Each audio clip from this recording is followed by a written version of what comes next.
Hi. So நம்ம mobile இருக்குல்ல, காலையில் எழுந்த உடனே பார்த்தீங்கன்னா ரிங் ஆகும். எனக்கு அப்படி தான்.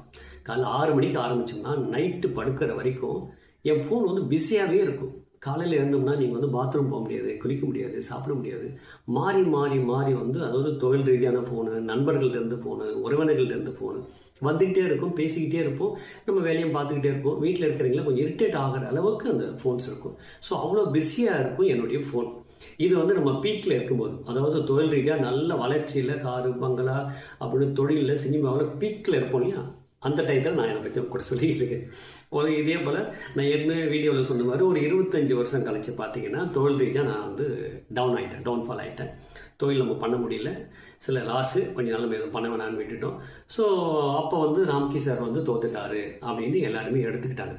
அப்போ நான் தோத்துட்டேன் இல்லையா, தோத்துட்டு இடத்துல நான் இருக்கும்போது மொபைல் என் கூட தானே இருக்கும். ஆனால் ஆரம்பத்தில் நான் சொன்னேன்ல, அந்த ஃபோன் ஒரு ஃபோன் கூட எனக்கு வரல. ஃபோன் எம்டியாகவே இருக்கும். நான் போய் ஃபோனை பார்ப்பேன். ஏதாவது நோட்டிஃபிகேஷன் வந்து மெசேஜ் தான் வந்திருக்கும், மெசேஜ் இல்லை வாட்ஸ்அப் மெசேஜ் தான் வந்திருக்கும். நான் அடிக்கடி போய் பார்ப்பேன். வீட்டில் கூட கேட்பாங்க, என்ன ஃபோனை போய் பார்க்குறீங்க?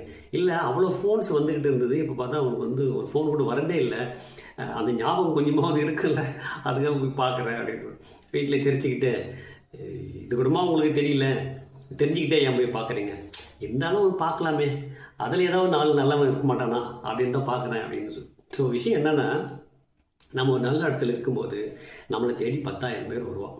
நீங்கள் ஒரு நல்ல இடத்துல இல்லைன்னா அந்த 10,000 மாதிரி எங்கே போனானே உங்களுக்கு தெரியாது. நான் சொல்கிறது அத்தனையும் சத்தியமாக உண்மை. நான் என்னுடைய அனுபவத்தை திருப்பி திருப்பி உங்களுக்கு பதிவு பண்ணிக்கிட்டே இருக்கேன். சுத்தமாக இல்லைங்க. ஆனால் எனக்கு ஒரு நல்ல புரிதல் இருந்தது. சரி, இது இவங்க எல்லாமே வரவங்க எல்லாமே ஒரு தொழில் ரீதியாக ஒரு பணத்துக்காகவும் ஒரு வாய்ப்புக்காகவும் இல்லை ஏதோ சம்திங் நம்மக்கிட்ட ஒரு எதிர்பார்ப்போடு வராங்க. அந்த எதிர்பார்ப்பை நம்மளால் கொடுக்க முடியல, நம்மகிட்ட வரல, சிம்பிள், அவ்வளோதானே. அதனால எனக்கு யார் மேலே எந்த கோபம் எதுவும் கிடையாது. இப்போ பழைய மாதிரி நம்ம தொழில் ஸ்டார்ட் பண்ணுவோம் இல்லையா. கடவுள் என்னன்னா, ராம்கி வந்து இப்படியே தான் இருந்துடணும், மறுபடியும் வரக்கூடாது, கடவுளுக்கு இந்த ஆசையானா. கடவுளுக்கு யாரு மேலேயுமே அப்படி இருக்காது. யாரையும் கடைசி வரைக்கும் தோக்க வைக்க மாட்டார், ஜெயிக்க வைக்க மாட்டார். ஒரு ஏற்ற இறக்கங்கள் இருக்கும்.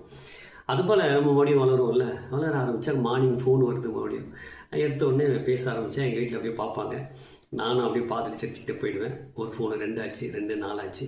இப்போ டெய்லி வந்து ஒரு 20-25 ஃபோன் வர ஆரம்பிச்சிச்சு.